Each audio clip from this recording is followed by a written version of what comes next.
welcome to Die Rollin. I'm Adam. I'm Jamie. Why are you looking so glum? Has someone died? Someone has died! What? So we got this a while ago. Someone has died is probably, I'm going to kind of preface this with something. This is probably my favourite party game to play. I'm always looking for a game that will just show you how bad Cards Against Humanity is. And this, my friends, in my personal opinion, is it. Now, I played this game before with yourself. Yes, indeed. And our appropriate wives next to us. Slash others. And it was fun. It was a fun little game. It's a fun soiree. Yeah. We don't need to review it. We don't need to show everyone how good it is. Once the secret's out of the bag, that's it. Publishers going to get massive. They're going to ruin it by, Disney against humanity. That's it. Yeah. Lion King against humanity. Muggles against humanity. Yeah. So Crabs against humanity. Someone Has Died is a game about basically trying to get an inheritance, and you're going to be arguing your case as to trying to get that. If you deserve the inheritance over someone else. Someone has to play the referee here, which I always enjoy being. Who's basically the estate keeper, who's got the will. He tells everybody how this person has died. And then everyone is handed a bunch of cards, and they have to make up stories from these cards and convince the estate keeper that they deserve this. So we're going to give this a go. Yeah. I mean, we played before, but we're going to show you a little bit of gameplay. And then we'll come back and we'll tell you what we think. Cool. So we're going to start this game off. Everybody gets an identity card. Now you have to keep these to yourselves to begin with. Wow. I'm going to give it to most people. Okay, so you also get one relationship card, and this is how you are related to the deceased. Already Will's laughing at his. Next, we have two backstory cards. Okay, so this is, you've got to incorporate this in a minute to your character. This is basically an improvisation exercise. We're going to tell a weird story. Okay, so I'm the estate keeper for this evening, and I will be starting off by telling you, unfortunately, someone has died. I know it's going to sicken both of you to hear, and I've gathered you here today because a robot with feelings has died. Unfortunately, with all the viruses going around, he just ended up getting the worst kind. So, robot with feelings is dead, and the good news on this is he's actually left behind quite a fortune in old floppy disks. So we've got about 8,000 floppy disks. I don't know what's on them. There could be really good stuff or really bad things. What's a floppy disk? Well, you'll find out if you get this. Oh, okay. It's 3.5 inches, so you should be aware what that is. I wouldn't know. I'm a middle school student. Okay, well, we'll get that in a minute. Please, sir, if you just hold back, or madam, I don't know.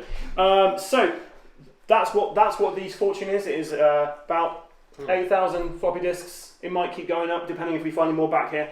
And it's going to go to whoever I deem is actually worthy of this. So we're going to begin with opening statements. So players will introduce themselves and present the initial arguments. They must include all 4 of their cards. So starting with the person or people to my left. So I'm an ethnomusicologist. Wow, an ethnomusicologist. Yeah, no one knows what it is. It's like the ethics of music. So it's the study of ethics of music and whether it's right to be played. Amazing. So yeah, I know the deceased because I once took got his mail from the mailbox. I'm his next door neighbour pretty much, so I just went and just grabbed the mail ready to give to him. To the talking robot. Yeah. The robot filling. The robot. He doesn't go. He didn't go outside much, so I would just collect the mail and then deliver it in to him. It usually was relatively difficult half the time. He had to replace the mailbox multiple times due to my enormous Hulk hands. Yes, I wasn't going to mention those, but okay. Yeah. The truth of the matter, the reason why I was trying to pluck up the courage to go on a date with the deceased, but unfortunately. Why was that? Were you in love with them? Yes. So let me get it straight. You are the neighbour of the deceased. Yes. You were the neighbour. Yeah. You're an ethnomusicologist. Ethnomusicologist, and you've got Hulk hands, and you were in love with the deceased, and you brought his mail to him once, and that's how you know him and fell in love with him. Or her, or it, really. Okay, and the person to my right here, can you please explain everything that's going on with you? Yes, so let's start with my name. My given name, the name I was given, is, ready? Daniel Ian Charles Knight Jr., but people call me Dick Jr. I'm a middle school student in a small town just outside Oklahoma. Okay, I can tell with the accent. Yeah, absolutely. Born and raised in the Midlands when I was a lot younger. Okay, amazing. Yeah, amazing. That's why I got the junior part of the name. Right. And upon flying to being a middle school student just outside Oklahoma, I actually sat next to the deceased onto the plane. Oh, okay, yep. Of which we bonded. It was like a life bond. You know, one that has never ever happened in the world up until this point, over our absolute love. Of course, we all know this. Segways. Yes, Road Up With Feelings was a fan of Segway. His father was one. But most importantly, what we know is there is a unique group of Segway riders of the highest proportion who like to ride their Segways with tearaway pants. Just whip them off when we're going down the open road. And that's what you were passionate about. And that's what we're passionate about. And that's what we bonded over. Okay. Life. On the plane journey. Friends. Yeah. On the plane. On the plane. Well, thank you both for that. I hand you both out an objection card here because I thought you both did very well with your initial hand. So you can use this at any point when the other person is talking to basically add this as a real life fact. So they have to then incorporate into whatever the story is. So that was the opening statements. Thank you both, gentle people, for being here. So the next thing is we're going to go to the interrogation round. Now at this point, I have to ask you one question each. And this card here, you have to put into your answer somewhere. So you have to fit this in somewhere. Now I'm going to go straight to you, Dick Jr. Is Dick Jr. right? Yeah. Okay, so there's a lot of floppy disks, and you're not that old. So, and you don't even know what floppy disk is. So, why do you think that you deserve to have these floppy disks when you only knew him? You met him on a plane. You bonded on a plane about segways and ripping off pants and things. So one thing you haven't noticed about me right now is that I'm actually cosplaying as my favourite Tron character. So one of the things that I've realised while we've been talking and I've been using the internet, which certain people to my right probably wouldn't be able to because they've got big fat hands. Hulk hands. Hulk hands. Yeah. That's discriminatory. And I have to say, I do object to the colleague to my right because I actually think he is a spy, and I object because I saw him in a picture when I was doing my research in Reagan's inauguration. So I don't think he is who he says. Okay, well, we'll bring this into a second. But I am cosplaying as Tron, and because of that, I feel that not only would it help my lifelong bond relationship over segways, but to have the floppy disk incorporated into my cosplay costume to really give it that authentic feel, and for my friend, just to bring my friend that a little bit closer to me. So you don't know what floppy disks are, but you know what Tron is. Yeah, well, everyone knows what Disney is. Okay. Disney Plus, right? Okay, sure. And they had the frisbee, and I'm sure you could use floppy disk as frisbees. Well, we'll find out, I guess. Excellent. Well, thank you for that. You're welcome. So just quickly before we begin, so you were. Yeah. So I was. There's a photo of you at the background of Reagan's inauguration. Yeah. So could you? Yeah. I was. Why were you there? It was just coincidence. I was just there. Coincidence. Yeah. Okay. Interesting. Interesting. Coincidence. I was just there. It's interesting because obviously we all know that Reagan was very anti-robots with feelings. Yeah. He was very worried about this. I just was there. I was trying. So my question is I was going to rebel against the whole. Well, my actual question here for you is, what are your personal feelings about robot with feelings? I love robot with feelings, but there was one once a time where I sued him because he ended up his program went out of control and started destroying my property. You might have sued him, but this here says you sued the person to your right. It is the right. I'm not the deceased Okay. here. Just to clarify, the deceased is dead. So I don't know if you can see. He's not actually in this room with us. Okay, so I sued you. He's gone. So yeah, we haven't met before because you did sue me. Yes, yeah. So why did you sue me, by the way? You destroyed my property. Objection! Objection! I object because I know this. This was in the local paper. It was a well-known thing. It made history. Because you sued him because he broke up with you via a text. Was that it? Yeah, you're right. Because the lawyers wouldn't tell me what it was about. I just had to pay a lot of hush money. Yeah. He's right. He's right. It was all because of a text. It's like I keep explaining it all because of my lawn being destroyed, but it was really just because I had a bad breakup and I was trying to move on. You seem pretty lovesick because you were in love with the deceased, and you obviously clearly have feelings for me. But okay, well, fair enough. Well, we'll end the thing there. There is a reason why he had those feelings for you. I googled it. It's because he's actually the estate keeper's mum. Right, now, obviously we're trying to keep this very professional here, so I wasn't going to mention the fact that he is my mum. But I mean, I feel that he feels a bit unbalanced at this point. At this point, we should move on. Now, I must point out, although the person to my left here is actually, in fact, my mother and male, and we did have, I broke up with my mother via text, and she was suing me. Well, that will have nothing to do with this arbitration. So we're now going to go to the recess round, which I think is a very good point, because at this point, I could do with a bit of a recess. So at this point, you can now ask each other one question. I would remind you, you have objection cards. You can play against Jamie at any point to do whatever you'd like to do. So, in your own time, you can ask each other one question each. And I will just kind of sit here and sip at a drink. There is one thing that you have yet to mention to absolutely anyone. You have a literal skeleton in your closet.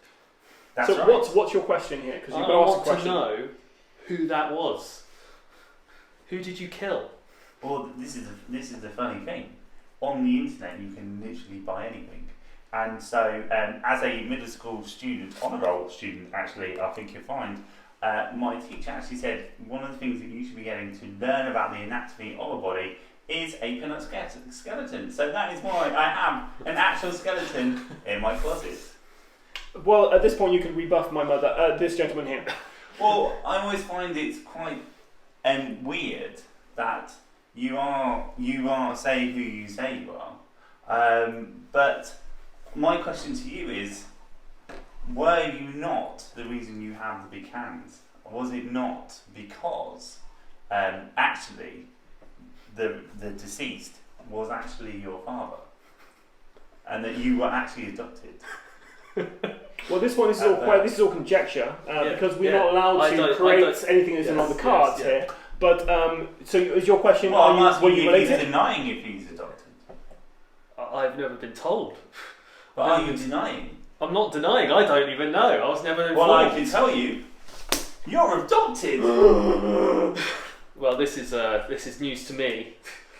I mean, where did you get these papers? For me, this is a big revelation as well, because now I don't know where I come from. This is getting very confusing very fast.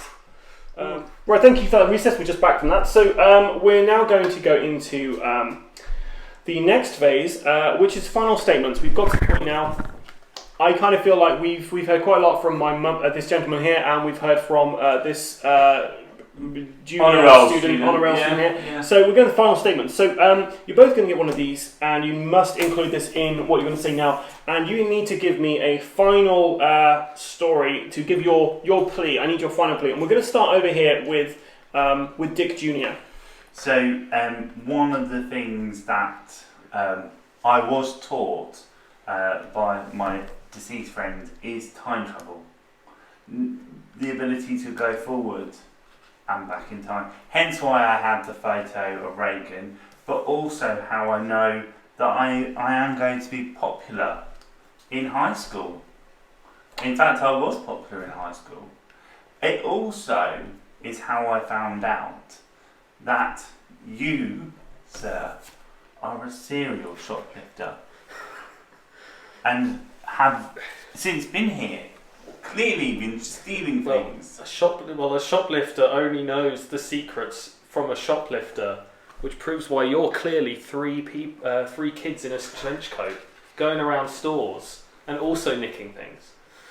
Okay, so this is so both these points are very valid here. So everyone here is very aware of my mother's obsession with shoplifting, which is got into some hot water at the moment. But at the same time, you clearly are three people in a trench coat. I am free. That's why I said to you at the time, I have those many names because there is us in here. Okay, well, I think somehow that clears that up. Yeah. So thank you for your final statements there. So you deserve the floppy disks because... Well, I deserve it because at the end of the day... You're popular in high school. I was popular at high school and we formed a lifelong bond over the Segway and the tearaway pants. I came here today in my Tron costume and your trench coat. And my trench coat because... we loved him so much as a free, as a collective. But the saddest thing of all, is that we will find ourselves leaving here if you don't reward us with those. Not just losing out on our friendship, not just losing out on the superb accessories for our strong contract, but because this person here has also kidnapped our imaginary friend, and has told us that we won't get them back if we take the discs. So, this is clearly true. So before we begin your final statement here, would you like to clarify why you've kidnapped these children? I only claimed to have taken their imaginary friend. I've never taken. You have? You have. It's a fact.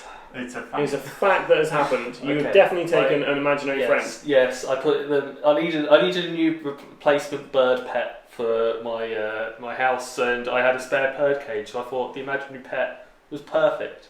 Well, I think that clears that up.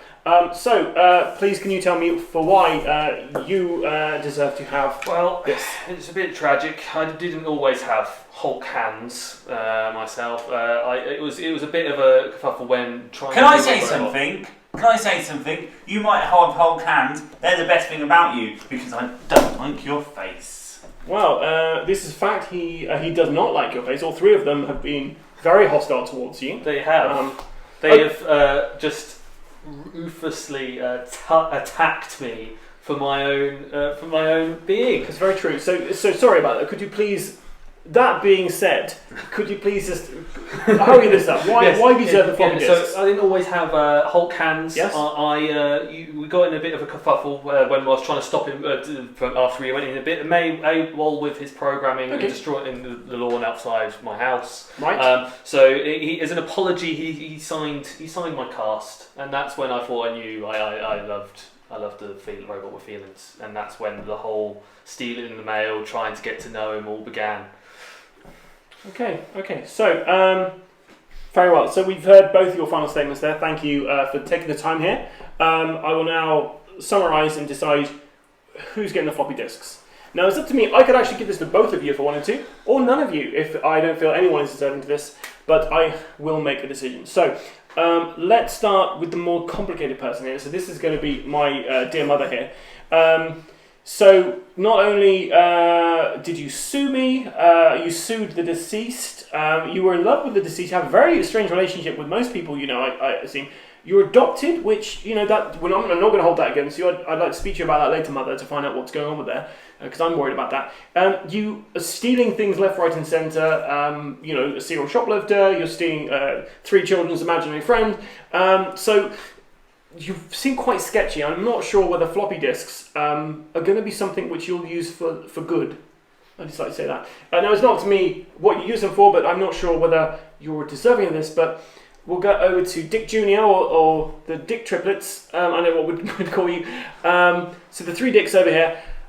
So you might have been popular in high school, this is why you feel like you deserve this. And you're three people in a trench coat. You're an honor roll student. Your only claim really is that the fact that you're popular in high school and that you had a Segway trouser tearing off kind of relationship. I will say though, I mean, the skeleton in your closet, it worries me a little bit, but I've made my decision. I'm very sorry, but I think the floppy disks are going to have to go to Dick Junior's, mainly because I'm not really concerned that you do anything evil with them or anything. You're time traveling, and you seem fairly well-rounded. Well, thank you very much. So that was Someone Has Died. I've been your host. Thank you very much, and good night. So that was Someone Has Died. So hopefully you enjoyed. I say it's a story. Well, it is a story, isn't it? And it's again, it's not a traditional board game, but it's a fun party game, and it's something you can play. I think with a board game group, you could get that out, and it would be, you know. The only thing I would say is that if you have a group of people that feel socially awkward, that's quite a big pressure game, because you have to step outside your comfort zone.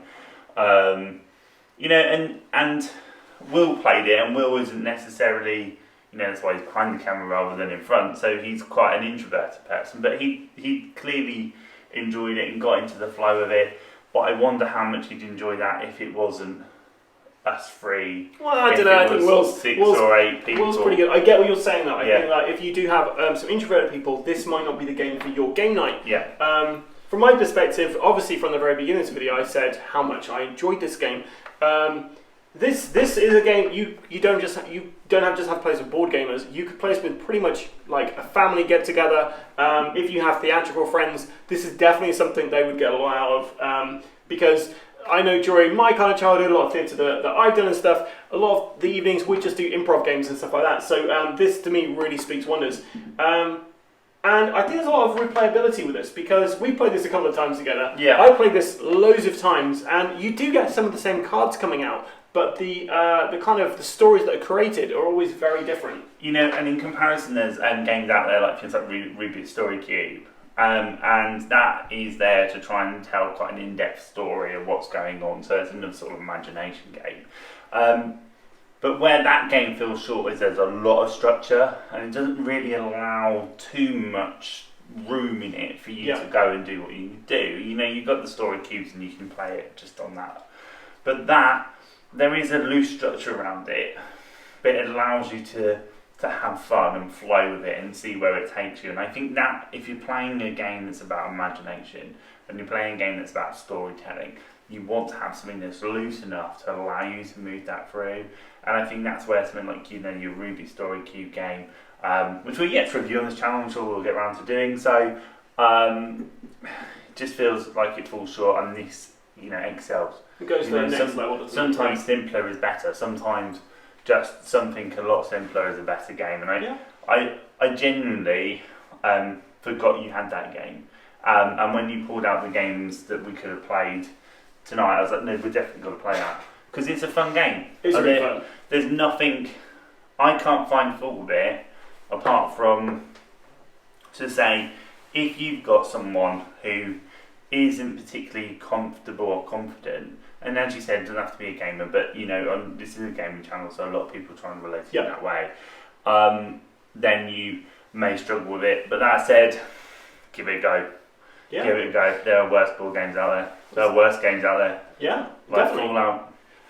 So we need to review that at some point in this channel. The one negative I have about this game, I get what you're saying about introverted people. It's not for everyone. If you prefer a more structured kind of like pie game, like Cards Against Humanity, where you've got the answers handed to you, then this might not be for you, because you do have to step outside of your comfort zone a little bit. But my only kind of criticism of the game really is down to like some of the cards are. The language in it is very American, in the sense that one of the cards in here says about a Klondike bar.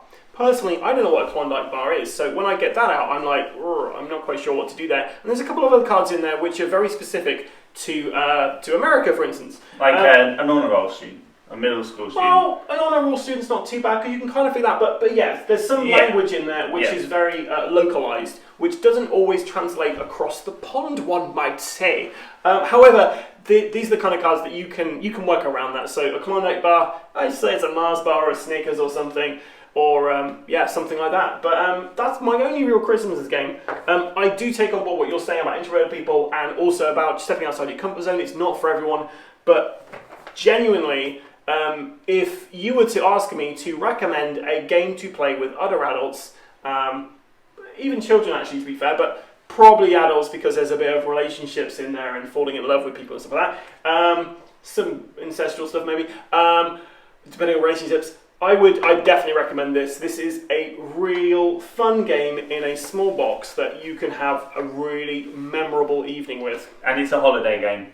I do genuinely think it's the sort of game you could take on holiday with, doing your all-inclusive, you've got your couple of beers, you met those random people, Great for randos. John and Sally, and go, have you ever played the game Someone Has Died?